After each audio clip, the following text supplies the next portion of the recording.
정부가 북한이 박근혜 대통령의 발언을 비방하고 나선 데 대해 유감을 표명했습니다. 앞서 북한이 우리 측에 발언을 조심하라고 경고하고 지뢰 도발에 대해 사과한 게 아니라고 부인했을 때에도 유감 표명은 하지 않았는데 북한의 계속되는 비난 발언에 제동을 걸기 위한 것으로 보입니다. 취재 기자 연결합니다. 황혜경 기자. 네, 통일부입니다. 네, 정부가 밝힌 유감 내용 구체적으로 어떤 내용을 담고 있습니까? 네, 북한이 어제 조국평화통일위원회 대변인의 기자 문답을 통해 박근혜 대통령의 방중기간 발언에 대해 비난하고 남북 합의사항을 이행하지 않을 수도 있다는 위협을 했죠. 정부가 이에 대해 유감을 표명한 겁니다.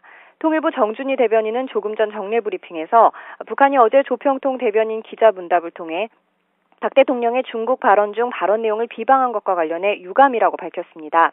그러면서 북한은 이런 행태를 중지하고 남북이 합의한 사항을 성실히 이행해 남북관계 발전에 전기를 마련하는 데 협력해 나와야 할 거라고 강조했습니다.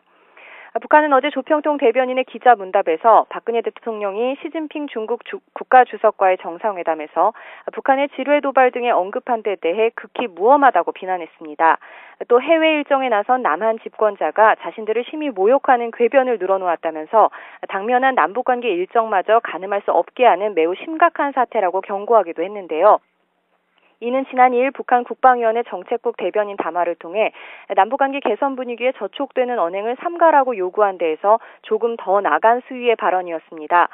당시 정부는 지금의 합의사항을 성실히 이행할 때라면서 북한의 주장에 대한 직접적인 언급은 삼갔는데요. 이후 북한이 박 대통령의 발언에 대해 무엄하다는 비난까지 서슴지 않자 유감 표명에 이르게 된 것으로 보입니다. 남북은 다음 주 월요일 이산가족 상봉을 위한 적십자 실무 접촉을 앞두고 있는데요.